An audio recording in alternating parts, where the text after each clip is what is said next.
This is the 11th of September 2025, and this is a victim impact statement from me, Danielle Farrow Pryke, 23rd of December 1970.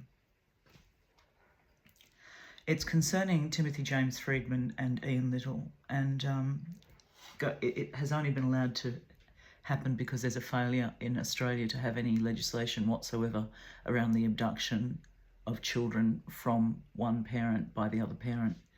And we are in such a grotesque human rights abusing nation that our whole nation was founded on a genocide of Aboriginal people by the British, who lied in 1788 that there was nobody here because their own laws told them that they needed to make a treaty with the natives if they turned up to take some land and found some natives, or they had to vanquish them in war, or if it was empty land empty, terra nullius, they could simply take it. So the British fucking lied. And we never got taught that at school, and I'm 54, and I went to a public school, and so what historian W.H. Stenner referred to as the Great Australian Silence, he's long gone, but the Great Australian Silence is a sentence that refers to Australia's complete refusal to discuss, historically, Aboriginal ownership of this land and the ongoing theft of an enslavement and apartheid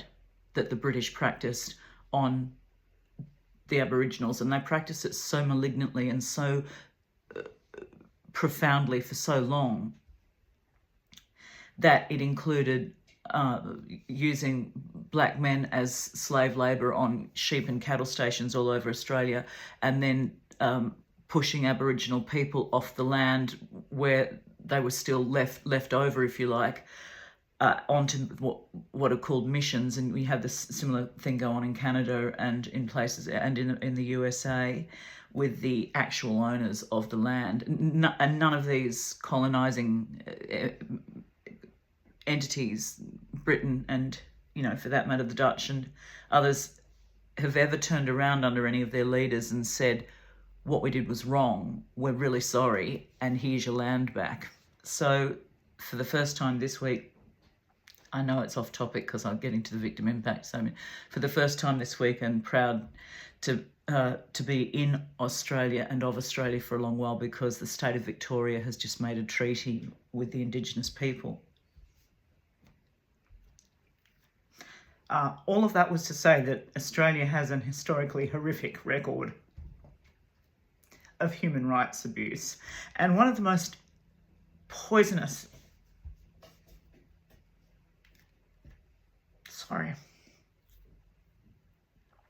the women, of course, I forgot to say, when they were stolen from their parents in multiple generations, plural of were literally stolen from their mothers and put into missions and hit and punished and harmed, literally beaten if they tried to speak their own language. And they were taught to do the only thing that repulsive white supremacist colonisers thought they were good for, which is to scrub floors and be domestics. They called them domestics. It's basically interior slave labour. And even the pathetic amount of money that they were paid, which of course was literally negligible, and this was under a system in which there were things called an Aboriginal protectorate, if you like, or a protector, sorry. The protectorate would be an area, but the protector had authority and therefore would sign off on what happened to Aboriginal people. And it was signed off for years that we had apartheid in Australia until the late 60s. We literally banned black children and people from going into public swimming pools, and they had to sit. They were literally not allowed to go into public bars, drinking bars, and on buses. They had to sit in other places. It's not spoken about by Australians even vaguely to this day in popular conversation anywhere that this is what occurred, that we had, just like South Africa, apartheid. And I what's really pertinent about that is the first political essay I ever wrote was when I was 9 years old in 1980, because a filthy turd who ruined Australia's politics deeply, a man called John Howard, was a minister back then, and he decided that it would be okay for this South African football team, rugby team, to play in Australia, and they were called the Springboks. And the Springboks became a really big deal on the news at night, and I was watching the mainstream news with my dad one night, and I said, "Dad, what's the Springboks? What are they?" And he said, "Oh, well, they're a South African rugby team." And I said, "What's the big deal about people saying that the Springboks should be allowed to tour or not tour in Australia, play in Australia?" And John Howard said, "Yes, they should." He said, "Well, D, that was my nickname, over in South Africa, they have a thing called apartheid, where they keep the black and white people apart, and the rest of the world's pretty pissed off with that because that's slavery and horrible and built." He didn't use these words, but this is, words to the effect of. And he explained that the way that the world is choosing in decent countries that are democratic, like Australia, to deal with them was to not deal with them. Just to say, if you're going to do that to those people, you are not part of my world. Australia's not even doing that to Israel right now as it genocides a nation of 50% children who had no vote in HAMAS at all, which just goes to show you that the women and children of the world are literally so despicably treated by men, about men, for men, under men's religions, men's governments, men's patriarchy, which is based on the hatred of women, misogyny. Look at the Taliban in Afghanistan, look at the whole of the Middle East. It's a toxic shit zone of misogyny. And it never stopped the USA from getting into bed with Saudi Arabia and sucking their dick in order to get their oil. And it didn't stop Britain and the USA from installing Israel, a bunch of Jews from exploiting, cynical, most disgusting, cynical exploitation in history. Take a bunch of genocided Europeans and stick them in the middle of the Middle East and coincide with their fabrication of their own "we're the chosen people" story. The disgusting, despicable state of affairs on the planet, which is run by men. Overwhelmingly, I'm proud to say that for the first time in Australian history, we have a 52% female federal leadership. And Rwanda has 60%, and there are other nations that are getting there, but nowhere near fast enough to pull back the extreme damage of men, of rule by men under their governments, their religions, their toxic misogynist governments and religions, and their non-stop lifting of their collective leg to take a dog piss territorially all over the world at the expense of women and children who they clearly think are their own property, because they would slay them in order to avenge a group like Hamas. All men, an all-male Israeli war cabinet. Benjamin Netanyahu is such a fucking dangerous sociopath that I saw this ugly little piece of Jewish shit sit there 2 weeks ago on TV and passionately lecture the world about how appallingly treated women are in Islam. So his solution is to genocide them and a nation of 50% children. So I was pretty pissed off in retrospect that Dad failed to tell me, because Dad didn't believe, or know, or both, that it was happening in Australia. Apartheid, getting back to that point, when I wrote my first political essay, aged 9, that we shouldn't be allowing the Springboks to play here. And Anthony Albanese, if this makes it to you somehow, and Michelle Rowland and Richard Miles, if you think Australian women or anybody understand we need to do business with the world, how else do we exist? Well, we've got an island, we've got a contiguous border. That'd help. We're actually completely sufficient for food, and we and Canada own 80% of all the world's uranium. So Canada is a cool nation. We love you, Canada. You're a sister girl. We could just get together and make a pact with Canada that we will only export uranium under these terms and conditions, which will be monitored under these terms and conditions. And if any nation breaks them and fails to store the waste products under these terms and conditions, remember Russia used to throw nuclear waste off the back of boats.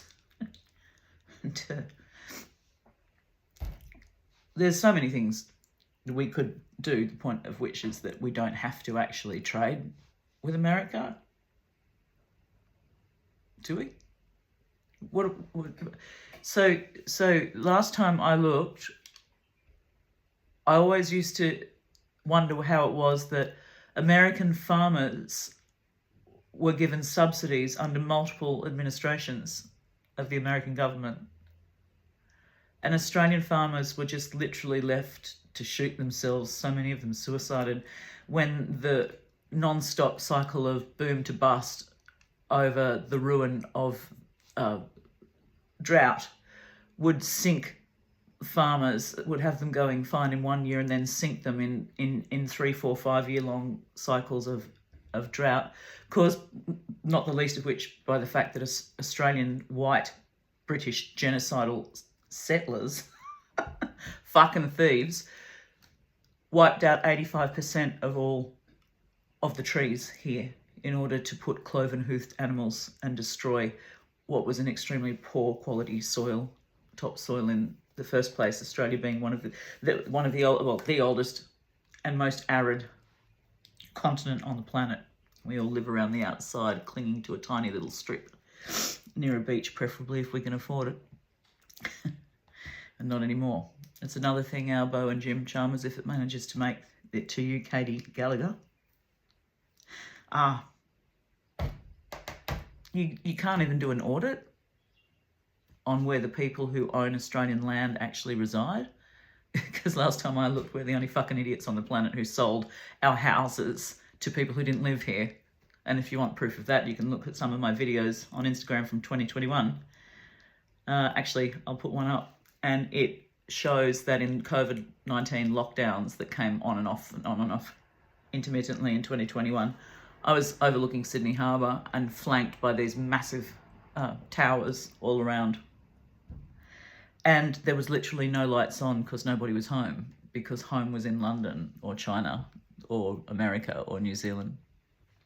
We're the only idiots on the planet. Not even Bali. You can't buy land in Bali. You can lease it for 99 years and build a house if you're an Australian, but you can't own it. And so we're the only idiots who allowed people from overseas to own it. That's not a racist statement. It's a statement of fucking fact.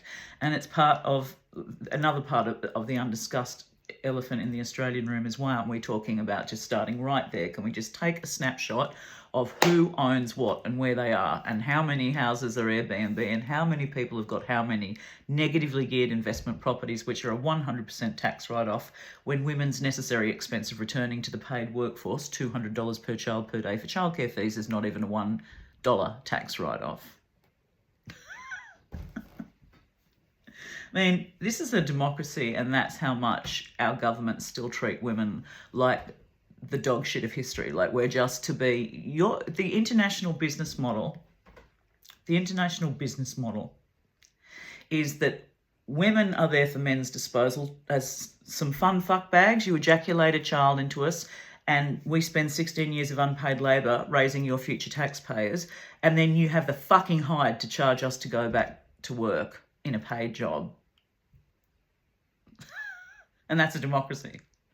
And that's what they have in the USA as well. You think you're a democracy, do you? You think that 50% of your nation is free, and now you're telling them they can't have abortions even if they're raped or their lives are in danger from this. The hatred of women, the assumption that women are to do men's bidding for them. That is the international business model that underwrites every single GDP. Every single GDP is underwritten by the exploitation of women, because you wouldn't have your fucking taxpayers without us, and they're instantly taxpayers from the moment they're born in Australia, because that same fuckwit John Howard brought in a thing called the GST. It's a goods and services tax. It's called a VAT overseas, and other places it might be called something else. Don't know, don't care. It taxes 10% of everything we buy, which disproportionately affects the poor, because 10% on a loaf of bread for them is not the same as 10% to someone who's on $2.5 million a year, and I subsist on a pension. So I am literally at 50% of the lowest financial income. And the reason that is because, to get back to the top of this victim impact statement at 14 minutes in, long intro. Yes, you can talk under what you mean. Fuck yeah, and I will. Tim Freedman and Ian Little have and their partners, Tim Freedman's partner, a childless woman. Not there's anything wrong with being a childless woman, but there is if you're going to steal someone else's child, in this case mine, Alice Farrow Pryke, and then mother her and literally not talk to her if she goes and sees her mother, like she did 5 years ago, after being withheld for 3 years straight from coming to see me for 3 days for my 50th birthday, so she didn't get spoken to for 3 weeks afterwards. And that cunt, I get to say it because I'm sitting on one. I'm taking it back. Like black people took back the word nigger. That bitch, that malicious, malignant fuckwit, Marnie Round. The height of it even more is that, astonishingly, this woman works as the head anthropologist of Reconciliation Australia, which is an organisation that was set up years ago to try to reconcile. It should be called conciliation because we never had a conciliation with the Aboriginal people. We just had the first treaty this week from the state of Victoria, as I was saying. But it was set up to reconcile with Aboriginal people. Sorry, we stole your land, we genocided you, we pushed you off cliffs, we raped you. Our disgusting European diseased bodies came and infected you. You had no defence against that. Within the Eora people in Sydney, within 3 years in Sydney, many of them were wiped out from smallpox. And then they were viciously genocided and pursued around campfires at night, raped, murdered, pushed off cliffs, decapitated, and then stolen and shoved onto missions and bashed any time. And these missions were Christian missions, run by the church, of course, the biggest fucking offenders on earth, the stinking, disgusting, fucking misogynistic, the hateful Abrahamic religions, churches, in this case Christianity, but it may as well have been Islam, and it may as well have been Judaism, may as well have been any of the fucking isms. It's all fuckwittism and hatred and white supremacy. And so this woman works as the head anthropologist there, and she's a white woman, so she's supposed to know what effect, given that she works around Aboriginal women all the time, and that part of the trauma and the ongoing genocide was to steal children who were considered half caste with an E on the end, who were not completely black. They'd obviously had a white father or a white mother. And just to literally remove those children. And there's an organisation in New South Wales called DCJ. It rebrands every 5 or 10 years.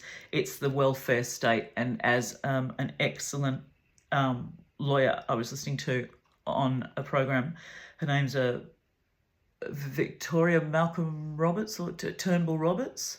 Victoria, I've got to look that up. I'm sorry. I thought I had that recall and it's just gone. She was stolen by the welfare system aged 10. From her mother, 10. And so now she's a Fulbright Scholar Award-winning student who I heard on the radio last night, which is a replay of the Sydney Writers' Festival that she addressed. And she goes around and consults and speaks with organisations who are dealing with the fallout of what she calls the professional theft of children by the welfare state in Australia. And it's overwhelmingly done to Aboriginal women, but those Aboriginal women have usually been beaten up and suffered domestic violence, that quaint euphemism which means male gendered violence, and then poverty and trauma. And so the way that this fuckwit of a nation that we're in comes along and deals with that is to then relieve them of their children. And that's precisely what happened to me when I had a nervous breakdown after a run of events. Oh, that fucking fridge, I can't believe I forgot to turn it off. Believe it again. Which Tim Freedman and Marnie Round knew and exploited, just like the British and American exploited the Shoah, the SHOAH, the Holocaust of the Jews in Europe, and chose that moment to stick them in the middle of the Middle East and steal the Palestinians' land in the Nakba. And so if you want, and we can look at Russia right now, stealing Ukrainian children to terrorise the women and men of Ukraine, and stealing their children. There's nothing worse. I'd rather be dead, so I am going to be dead. So this is a statement for, I mean, we're all going to die, but I mean, I have been dead on my legs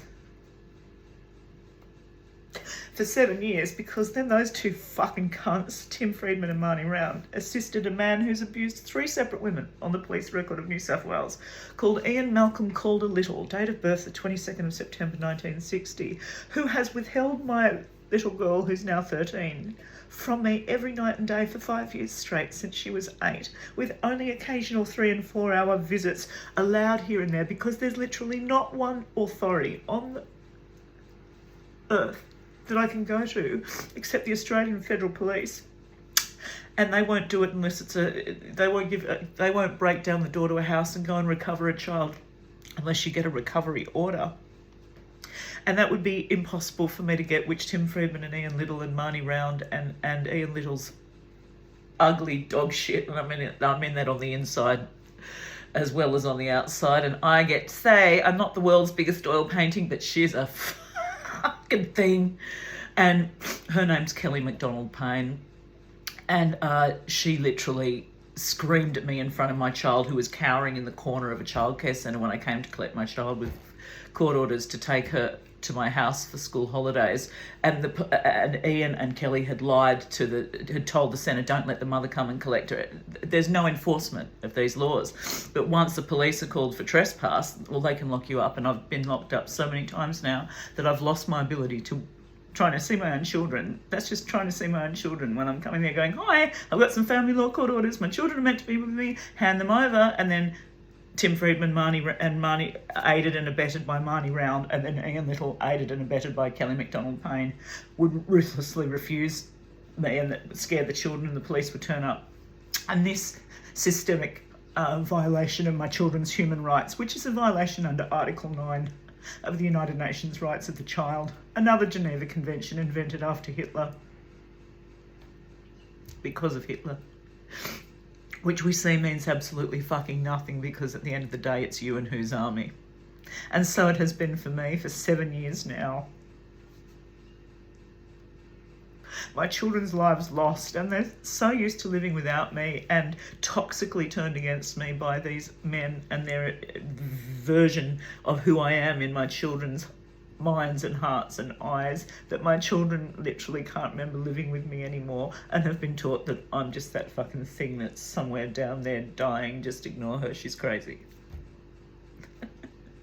3 separate psychiatrists. Winamelda Ranasinghe was the first one. Then there was Dr. Jason Pace, second psychiatrist, and then Dr. David Starrock, and then one psychologist called Dr. Sam Borenstein. And all of them concluded that there was absolutely no underlying mental health issues with me whatsoever, except for the loss of my children in outrageous misfortune. And after years and years of the most lonely and repetitive and frighteningly hardcore work, which is to run a childcare centre by yourself. It's called family daycare in Australia. It used to be 5, it was then changed to 4 children in your home, and that was my only way out of poverty as a single mother leaving pregnant an abusive man called Ian Little. And his wife had been abused and turfed him out of the marriage 12 years before, and the woman in between had been abused as well.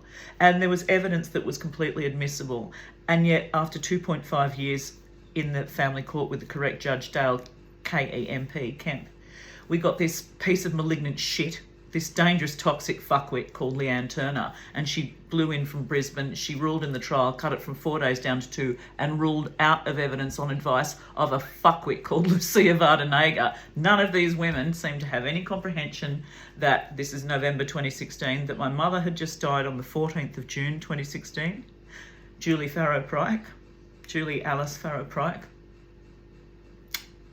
And then 13 weeks later, my mother's stepbrother, Warren Rogers, murdered his wife of 45 years by sticking a pillow over her head and suffocating her to death on their conjugal bed. And the week that my mother died, I started hemorrhaging from a tumour,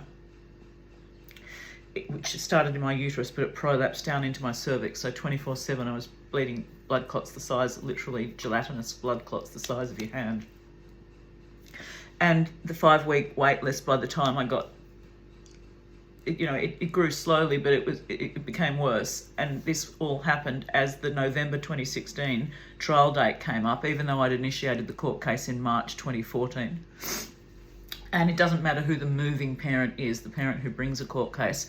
Ian Little lies to this day that he moved it because I literally told him, look, I'm going to go to court because I don't want to do 4 more years working 50 hours a week alone in this childcare. I want to relocate 70 minutes north of Sydney to where I can afford a house, and I owned one that I was renting out to another single mother. And I was like, obviously I'm going to take my 5-year-old, and I'm just letting you know, because he was constantly abusive as well, even when he would drop in to see her after they would go to bed, or while often in front of them as well in the daytime. It took him absolutely nothing. He's a sociopath. He's literally a fucking sociopath. And if you saw what I've pinned to my Instagram at DanielleFP1970, you'd understand that he is. You see what he does to my little girl when I come to the door in June 2024 last year to see her, and that was the last time I tried, because what he puts her and me through with the dumb fucks in the Australian police. The Australian police are so frighteningly stupid and violent, like police tend to be in many places on earth, but these ones are real thugs, that they shot to death a man in Alice Springs. They shot him to death, an Aboriginal man in Alice Springs, for stealing food from Coles 2 months ago. They shot him to death. But steal my child, not even a fucking parking fine on Tim Freedman, Marnie Round, Ian Little and Kelly McDonald Payne. That was why I gave the 15-minute human rights abuse lecture at the top. Unsurprisingly, by the time I got the correct judge put back on 1.5 years after my 5-year-old had been taken, because the court case was in November 2016, and it was cut from 4 days down to 2. And 3 or 4 months expired, and I enrolled my little girl next to her brother. They were both perfectly happy. You can see it all over Instagram, that's why it's public. And I enrolled her at Woy Woy Public School in late January, and the ruling from this malicious fucking cunt, Leanne Turner. I get to say it, girls, I get to say it. I know it used to horrify me that it was the most toxic word in the English language to abuse somebody. However, I feel I can use that word and reclaim it back. Literally, when you look up the Macquarie Dictionary, it means a despicable person. But we all know that female genitalia and sexuality is used as the ultimate insult. Even just saying fuck your mother, or your mother's a slut, hole, whore, mole, bitch, cunt, like all of the derogatory words, the most hideous words. There's just no equivalent in the language for men, and that's one of the very first places that you can see misogyny. The hatred of women is in the language of insults. You don't even have to look at the budgets and the economies and the religious beliefs. Just look at what people use to insult. So anyway, this fucking negligent fuckwit Leanne Turner brought down her ruling on the 28th of February, which was 4 weeks to the day after my daughter started school, and she allowed Ian to come and collect my daughter. And she even wrote, and the police can be called if Danielle tries to interfere with the collection of my daughter, and gave him sole parental responsibility after she ignored an affidavit by his ex-wife Lindy Green, saying that he presents as mild-mannered, but she was constantly verbally and emotionally abused, and once she was kicked up the bum in front of her kids on Christmas Day and chipped her spine, her coccyx bone. And then also ignored admissible voicemail evidence. Where someone leaves a voicemail, you can give it to the court because they know they're being recorded. It's not illegal. It is illegal to record them without their permission. So Michelle Daly gave a voicemail saying that exactly the same identical pattern happened to her, and that's why I left when I was pregnant as well, because he was doing the same thing to me. He's got a very sick and twisted hatred of women underlying his outward, Lothario persona.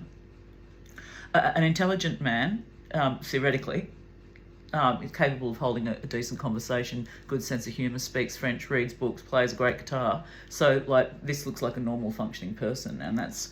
And the grounds on which Leanne Turner ruled out that Lindy Green said, his ex-wife said exactly the same thing about him, the grounds that she ruled it out on was that it was older than 1 year, her affidavit, by the time we got to court. Even though the fucking court case had taken 2.5 years out of my control to get to court, to wend its way through the system. because you have to go through mandatory conciliation and try to reach consent orders. So by the time I got the correct Judge Kemp put back on, it was the very first week that I'd been thrown into a mental health unit with a total nervous breakdown after that series of events, because I then lost my daughter on the 28th of February, and 2 weeks later, Tim Freedman, who's a sperm donor to 4 separate children with 3 separate women, had me back in court. He employed a barrister and a $15,000 psychiatrist who was a Royal Commission single expert witness for the government into the Royal Commission into child sex abuse by the churches and other institutions. And her name's Associate Professor Quadrio. And despite the fact that after 2.5 hours of me without a lawyer cross-examining her and winning, he put me through that 2 weeks after I'd lost my daughter. And because I just lost my daughter in the other case, the other father comes in and they're helping each other. They conspired with each other.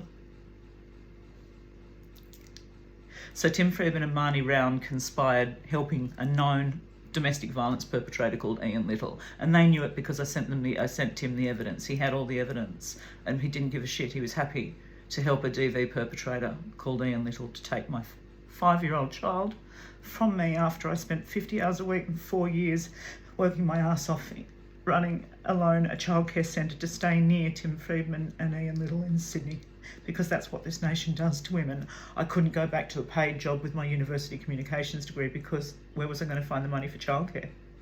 And how long could I tread water until I did? And rent in Sydney was $900 a week, Australian AUD, for a 3-bedroom house. My NIDA graduate sister Natasha and I have both slept in our cars, homeless before. So it wasn't enough for these people to do this, but whenever I came to the houses of my children to pick them up, and then the police could arrest me for harassment and intimidation or trespass, and they did. And that, now we're in the day and age of digital, all you have to do is a 24-hour check on someone's background, and you can see that they haven't got a national police clearance, and it doesn't tell you what it is, but it just pings. So I literally was teaching at North Sydney Boys High. I was a teacher's aide and taught some autistic children. It's another story. Back in 2021, just after COVID lockdown and just after the further evolution of the hideous story, because I then, the September 2018, had the nervous breakdown. And that was when welfare stepped in and took my son from me, who was with me at the time, as I vomited in a library with a heart rate of 166 beats per minute, sitting still. And I spent, after I lost my second little girl, because Tim Freedman had lied to me and manipulated me through a court process to get Alice off me gradually. And I had acted in good faith and he had acted in extremely poor faith. And there's no consequence for that at law either. And so after I lost my little girl at 5, who was allowed to relocate 2 hours south of my home when I owned a home in a rainforest and Ian Little owned nothing. I'd never abused anybody on the police record, and Ian Little had abused 3 female partners. Never does it in front of men, always in the house behind closed doors where no one can see. And even though none of his children were meritorious academically, and all of mine were, and even though I'd run a childcare centre with glowing references, which I put to this negligent fuckwit Leanne Turner from Brisbane, Michelle Rowland, you need to get rid of her. Google her and look at what she's done. It was easy to find in the Courier Mail, and you can speak to an Australian journalist at the ABC in Brisbane, whose name will come back into my mind in a moment. It eludes me. But as soon as I went public and started to name the judge, I just got, women would do Google searches and come and find me to talk to me, because they were victims of her as well. And one of them's now got breast cancer.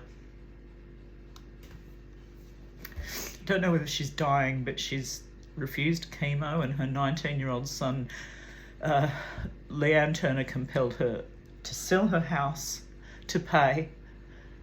Michelle Rowland and Alba, you need to get fucking rid of Leanne Turner from the Brisbane Federal Circuit and Family Law Court.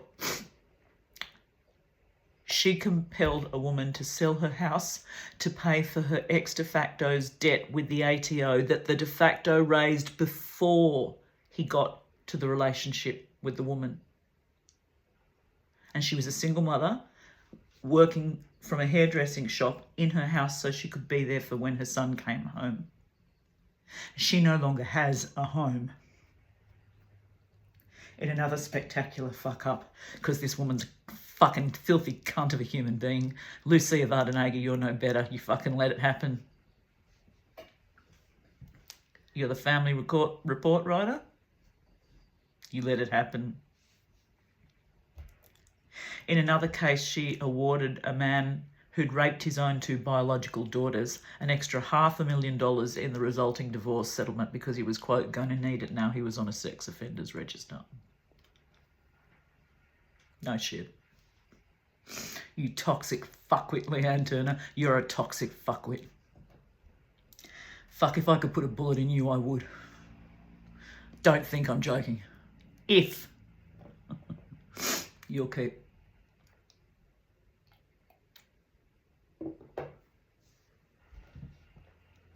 So this is a victim impact statement to say, because the amazing Dr. Anne, well, professor actually, and doctor I think she is, yeah, it was Paul Keating's first advisor for women in Canberra, our capital in Australia, Dr. Anne Summers, a lifelong genius feminist. Congratulations, I hear you've been married for 30 years recently to a heaps younger, gorgeous, intelligent, loving man. That's the way to do it, girls. That's the way to do it.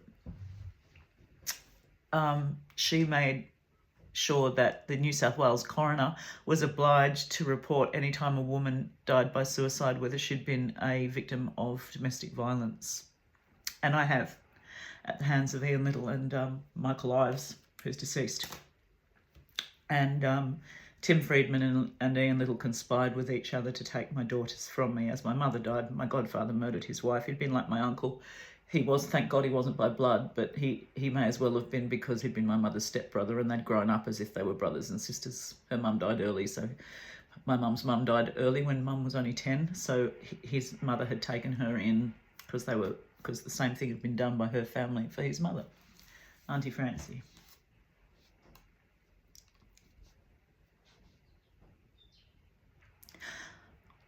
So I not only suffered the complete social isolation night and day as a single mum. Your little children have been fed and had a nice bath, warm bath, and read a book and cuddled and tucked into bed and kissed goodnight, and you're alone.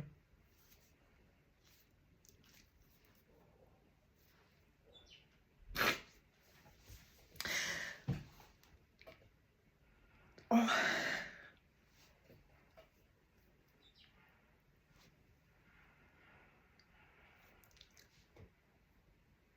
All the things you learn when it's too late.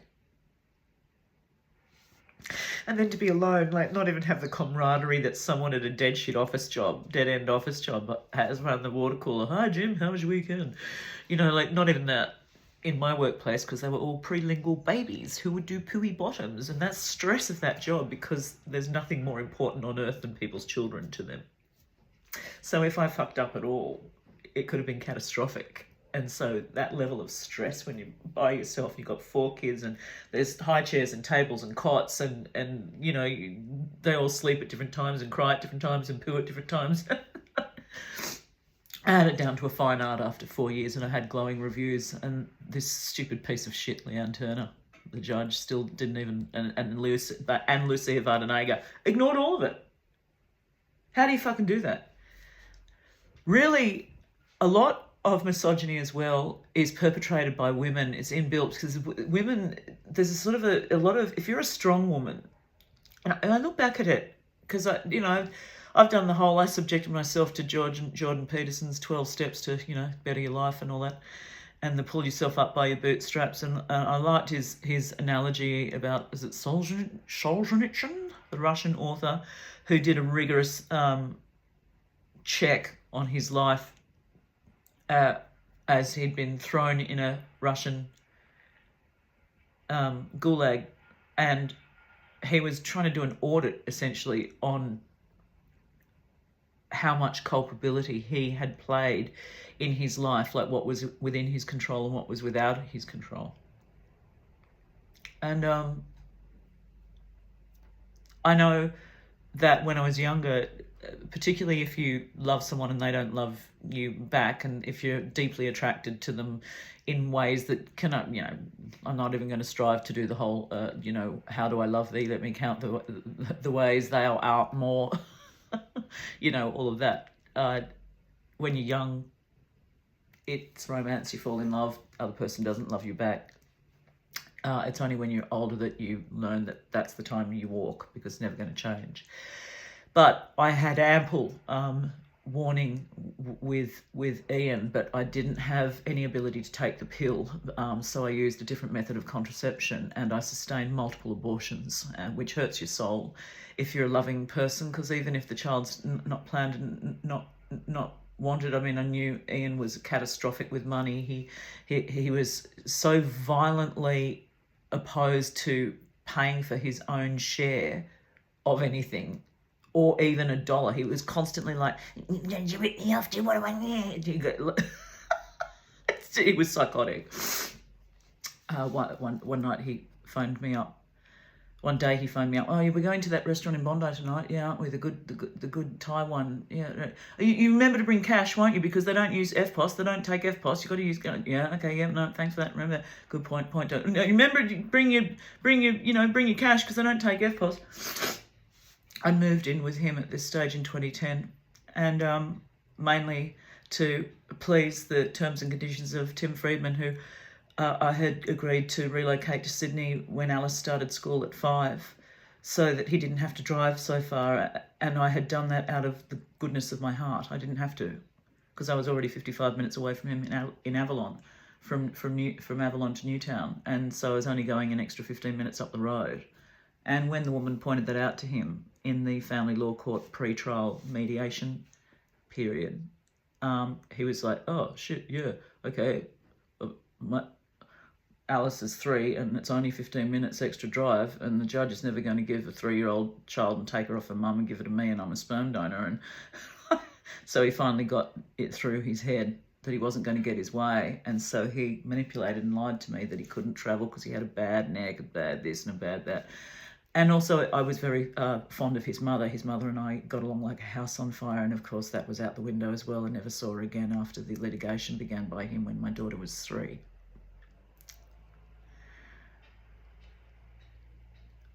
All of which is to show people a lot of the time that it really doesn't pay to play nice, girls. Don't. Ian was so psychotic in that restaurant incident that at the end of the meal, I went to pay the bill, and we were just going 50-50. I was paying for my son and he was paying for his daughter, Roxy. His daughter, Roxy, was with Lindy, and she was with us for the night. So I said, okay, well, it's time to pay. This is the bill. And he looked at me and goes, what are you looking at me for? I'm like, for the bill. You pay for you and Roxy, I'll pay for me and Augie. And he goes, well, I didn't bring any money. Fucking psychotic. Like, the shit you hear when you don't have a bullet. What should have happened at that point is that I should have just gone, you fucking miserable, you what? And then gone and fixed my bill up and walked, because I also owned the car that we were getting home in. And bye, you work it out, you walk down the road and get the money. In fact, I believe that I did. I think I sat there and I said, oh, well, I'll wait till you go, we can sit out the front and I'll wait till you go down the road and get some money. Fucker. Got your dick inside me and then setting me up to pay your bill as well, do you? On the second abortion, he collected me and I stuck my hand out for a 50% payment. 50%. Told me to go and fuck myself and teach me a lesson. I said, what did you just... Like, I'm not sure which part of me, because I know Lindy did the same thing, she forgave him, and Kelly did the same thing, and definitely Michelle Daly. And I don't think that a lot of men realise, and even a lot of women, certainly not young girls, what extents women will go to and what they will put themselves through in order to get laid well. Like, men have this belief that they're fucking little picky pecker is the centre of the universe. The clitoris is the only thing on a human body that does nothing other than give sexual pleasure. So odds on that in biological evolutionary terms that it'd have something to do with our species progressing sexual female sexual pleasure. That's why they extinguished all the female gods 9,000 years ago and cut off their clitorises in Ethiopia under the Christians originally. Now it's the Muslims. You know, you wouldn't want us to even have that. You'll stick your dick in and leave a child there. And then in India, you've got to pay to get rid with dowry systems all over the world, not just in India. And I know there's a few topics going on there, but I look at it all and I try to take stock of what my role and culpability was. And I've thought it over and over. God knows I've had enough time. And I've concluded quite genuinely that in a huge amount of the cases, I was literally just exploited for being transparent and kind. But in another huge amount of the cases, particularly with the women, to get back to Leanne Turner and Lucia Vardanega, they fucking hate, and particularly men, they hate you if you don't need anything. If you're powerful, if you're strong, if you're outspoken, if you're forceful, if you're dynamic, if you're capable of rage to the degree that men are, which lots of women are. We just don't go murder people. We should. Charlie Kirk got assassinated. Cheers today. In the last 24 hours in the USA. That misogynist fuckwit who was complete anti-abortion at everyone's cost. He was 32. And he was like, those kids getting slaughtered in schools with some semi-automatic weapons, it's worth it for our Second Amendment gun rights. See ya, fucker. In your case, it was. What a piece of shit. Oprah, if you're watching, I'm perfectly capable of organising an international female menopausal army. Women who've got nothing left to lose. And shoot these motherfuckers. Start with the Taliban. Start in Afghanistan, work our way through the Middle East. Who's on, girls? Kathy Lett, you can help. We don't hate all of them. Not all men. Just fucking most, right? Look at what they do. Toxic pieces of shit. So yeah, I've tried to look for my culpability in it, and just, being diagnosed with endometriosis made me desperate enough to have a child with Tim Freedman. And because they tell you when you're diagnosed that it's the leading cause of infertility, and I was literally bent over in pain when I was sent to Monavale Hospital, had a general anaesthetic, and that's what the doctor told me my diagnosis was. That doctor nearly ruined my life in a completely different way. He completely failed to tell me that he was going to remove my ovaries if he found endometriosis, and it was only because I read the consent form, because the little voice pinged off, read the small print, in the background as I'm on scrubs on a being wheeled into surgery for their exploratory surgery under general anaesthetic, and notoriously doctors' writing is like chicken scrawl, and I'm reading it going, what does it say? DNC? Isn't that a dilation and curettage? Isn't that an abortion? Why are you giving me that? Well, we have to scrape your uterus, and he was foreign, a freshly arrived foreigner, which is weird because Australia usually it has been so revolting in its human rights abuses to people that it won't even recognise their qualifications from overseas when they're, nuclear scientists and surgeons. But this guy somehow got through the net, and he was a fuckwit. He wasn't going to tell me because he got a higher fee if he did that surgery on me. He was going to leave me infertile by removing my ovaries. And I went, what's this removal of ovaries as well? Why would you do that? And he says, well, what do you expect us to do if we find that the cells from your uterus have climbed up for your fallopian tubes and wrapped around your ovaries? We're going to cut them out. I said, yeah, right. So if Ivy climbs over a fence, you cut the fence down? You fucking idiot. Don't touch me. And then I looked at everyone around me who were in scrubs and I'm going, shit, you do not want to be in a verbal stoush with anyone at best of times, but particularly when you're about to go under their knife. Not a good idea. Not a good feeling. Not a good idea. And I'm like, you touched my ovaries. Well, what do you expect me to do? Wake me up and talk to me about what my options are, you fuckwit. How about that? So he did.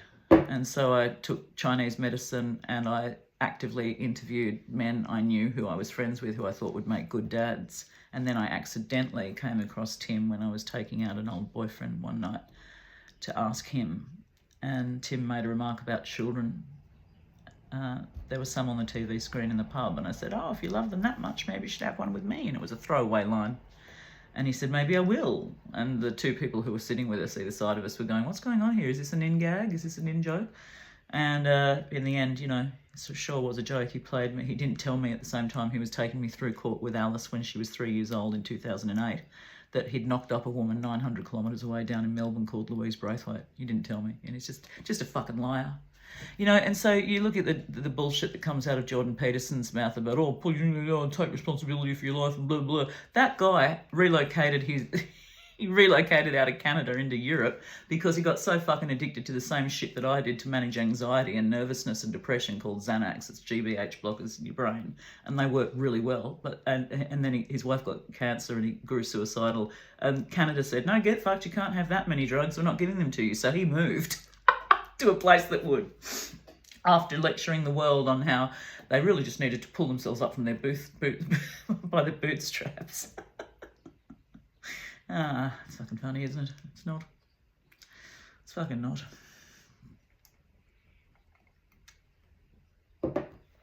Anyway, the victim impact statement is that Ian Little and Tim Freedman ruined my life. And I mean irredeemably.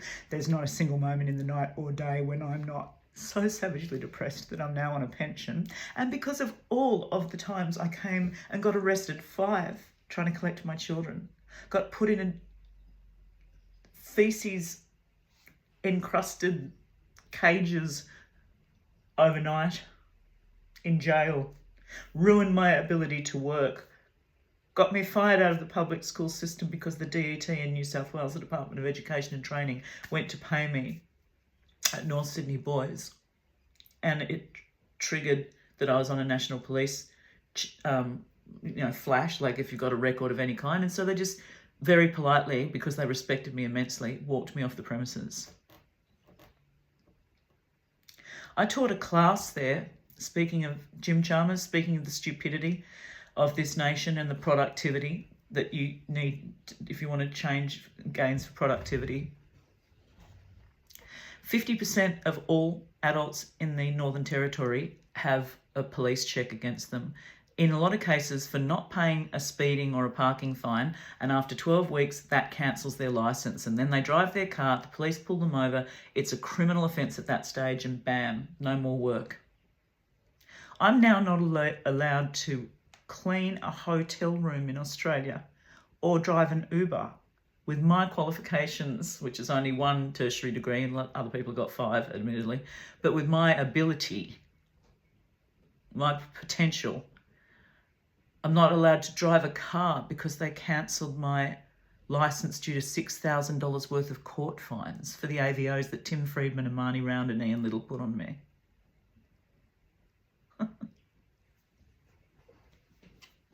What this nation's done to me. What should have happened is that I should have been able to leave Ian, have my child and go to work in 3 or 4 or 5 months. Or I'd spend 2 years with her. The only good part of running the childcare was that I actually got to spend a lot of time with my daughter and my son. And I had money, good money, so I could take them on holidays. And I did. And they got lessons and they got ice skates and they got tennis and surfing and swimming. And there's no way that you can look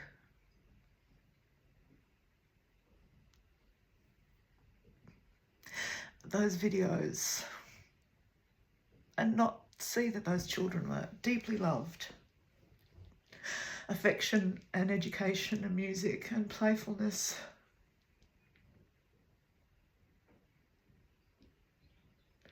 And if this was just about me, unfortunately there's about 45,000 other adults in Australia right now who are actively suicidal because they haven't seen their kids. We've got, there's 3 other people in this town alone. I met another one last week. His name's Victor. And then there's Tim. And then there's Tom. And Tim is a particularly nice person. Tom's dog shit. Tim's a particularly nice person. He's heartbroken. His daughter's the same age as me and he hasn't seen her for the same amount of time. There's no consequence in Australian law.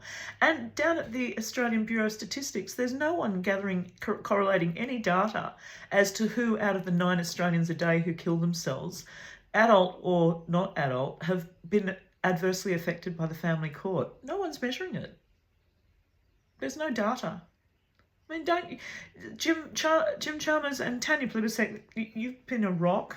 You've been a rock, but you want to start to look at what's affecting people, that they would take their lives. You couldn't live without your children. Jim Chalmers, you're a beautiful, loving father. Tanya Plibersek, you're a beautiful, loving mother. I've seen you on TV, which is why I've left it on the Instagram, on the Australian Story episode where you found out that your teenage daughter was being harmed by the boyfriend in her first relationship. And you said, when I found out what he'd done to my child, I wanted to kill him. And if I was you, I would have had an AVO put on me because you were using a carriage service, which is an email, a phone or a TV. And he could say, oh, I felt threatened that you were going to kill me. That's the level of idiocy that this nation uses. That's the low threshold in order to get an AVO put on you that this nation uses, is threat or intimidation by carriage service. So when I rang up Marnie Round and said, you're a fucking bitch, fucking fancy you doing this to my daughter when you work with Aboriginal women who've had their children stolen, you might know. She put an AVO on me. I was fucking fuck her. What they did to my daughter was so bad when they withheld her 3 years straight after I had the nervous breakdown, because they're like, ha ha ha, now we've got her. Now we've got her. Now we've finally got her. She's not just on the rope, she's had a child stolen by welfare, so why would I give my daughter to her all? And oh, by the way, we found out there's fuck all consequence, so we just won't. And they just didn't. For 3 years. Give Alice to me from 12 and a half years old to 16, and called the police on her when she came to visit me. And her nanny phoned me up, the nanny they employed to replace me, because they weren't there. They were too busy doing their thing, but they took her off mum. So the nanny phoned me up and told me what that did to her. And so I ambushed his mother, Tim Freedman's mother, Barbara, at Colorado Plateau one night and said, do you know what's happening to my daughter and what your fucking despicable son's doing? Your son's the biggest slut in Australia, but apart from that, he's knocked up 4 other children with 3 women, didn't tell me, lied to me, manipulated me through court. And do you know what he's done to my child's heart and mind? The nanny told me, and so they promptly fired the nanny. And then the nanny died of a heart attack aged 50 about 1 year later. Alice doesn't talk to me anymore. She saw that after I went off that cliff and then COVID hit and I lost my block of land next door to my ex who fucked off because there was a better deal up the road because his work was suddenly over and he had to smoke and drink and eat, and there was no way he was going to be able to do that when he couldn't take his international tour. Due to COVID-19 border closures, he fucked off and cleared me out of a block of land because he'd lent me money while I was bleeding to death. And I said, look, just wait until COVID's over. I'll fix you up. I'll give you more than you ever gave me. I've never let you down. And he didn't. And I shouldn't have. I should have just told him, get fucked. I supported you for 5 years. But he actually literally gave me the cash, and I've been an immaculate fair spreadsheet runner like I always have been. So Jordan Peterson, fuck you. I was an immaculate, I was a fair person, actually, and I was a gullible person, and I was an in-love person, and I was a stupid person. But you learn these lessons afterwards. And no one could survive night and day for 7 years in total isolation without their children, without a partner, without any ability to work, then without any ability to drive because all of the fines they'd put on you that you couldn't afford now that you're on a disability pension for major clinical depression. I mean, I have been literally buried by this great nation as an independent, loving, single mum who has a tertiary degree, has one, and who had an inordinately, unusually good ability to teach children. And this nation needs teachers. We're short something like 20,000 of them. So I could retrain in 2 years and be a teacher and spend the rest of my life teaching. But no, because they then cancelled my working with children check from the AVOs. Can't drive an Uber or scrub a toilet in case a child comes in. So they've killed me, and I want it known. I want it known that Tim Freedman, Marnie Round, Ian Little and Kelly McDonald Payne and that fuckwit Lucia Vardanega and that fuckwit Leanne Turner, they buried me. Can't have a strong, outspoken, angry woman. Even if she can switch like that to being a loving, affectionate, playful one who never hurt anyone. Adultery, that's hurting people, but not my children.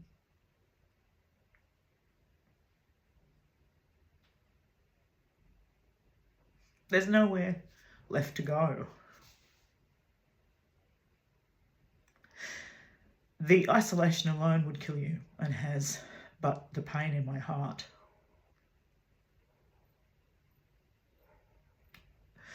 No matter if Elon Musk's money fell into my bank account overnight, I could never get my children's lives back. And that's a crime. Someone should be punished for that crime.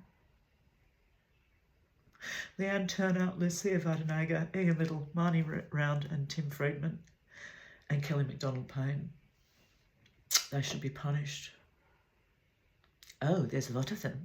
To lose one wife is to lose two, to lose three. No, it was a clusterfuck. That's why Instagram is publicly available, so that no one can forget. There was nothing wrong.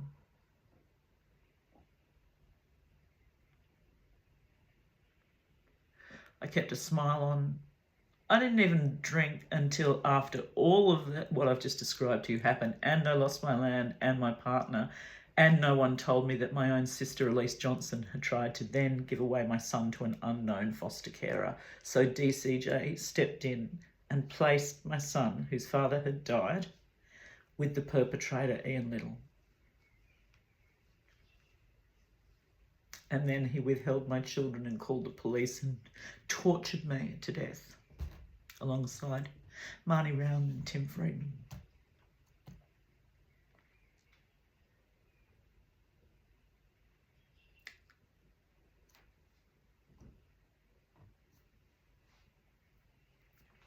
Nothing works when you're this far gone. Nothing works. I don't know. Music has been the great wellspring of joy and inspiration all of my life, and it reminds me of when my mother was dying, and she knew she was dying because she had cancer, and she was in the really last stages just before she lost consciousness. And I was saying, Mum, let's get all the photo albums out and you look at your life. You know, you had some really beautiful. And she was like this. She was just lying there petrified, like, no, don't want to hear anything, don't want to look at anything, don't want to see anything, what's going to happen? I always wanted to be like it, this is what she's petrified. You see these children in Gaza and these adults in Gaza, and there's nowhere for them to go, and they're being openly slaughtered because no one will stand up to these sociopath men. No one will stand up to them because the USA's got all the guns. They're 5% of the world's population, 50% of the world's armaments, and fucking 85% of the meddling and shit fuckery that's put this nation, this globe, into the constant state of war, alongside Britain and fucking Portuguese, the Spanish. It's men. That's the central organising principle of the planet, is the patriarchy, which is underpinned by the misogyny.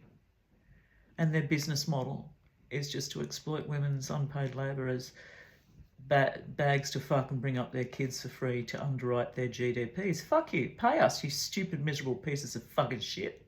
Who the fuck do you think you are? We've got no superannuation, we've got no housing.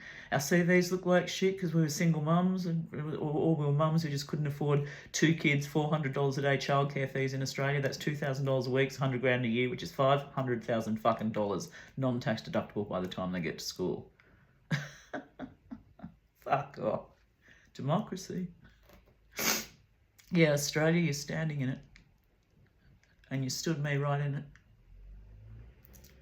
I want it on the record when I'm gone that this system killed me.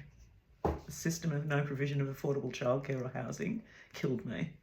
And Tanya Plibersek, if you happen to end up seeing this,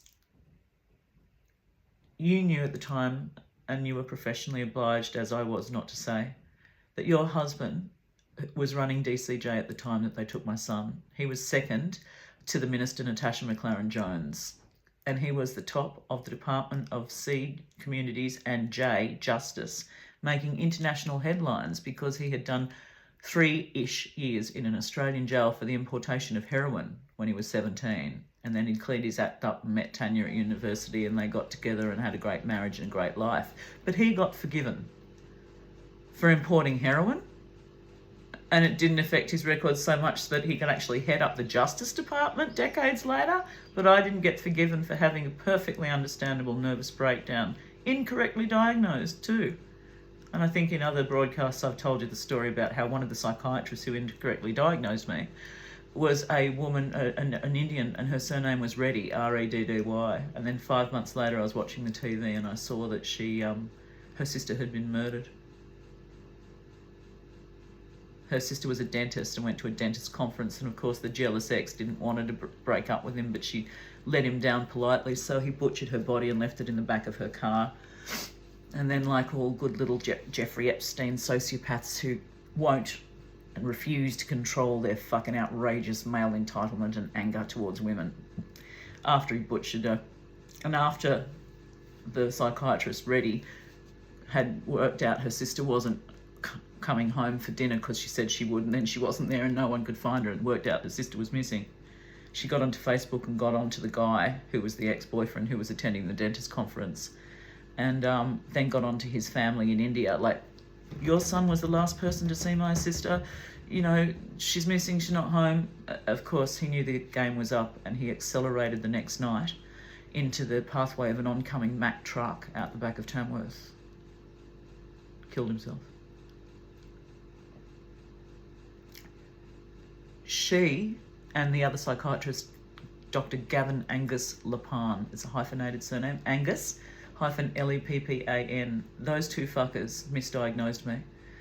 I've got court cases coming out of my ass, like, to sue these pieces of shit. The New South Wales system who failed me in New South Wales by putting me on a 5-week-long wait list, and I nearly died 3 days later for a hysterectomy that I urgently required, but they put me on a wait list of urgent surgery was 5 weeks.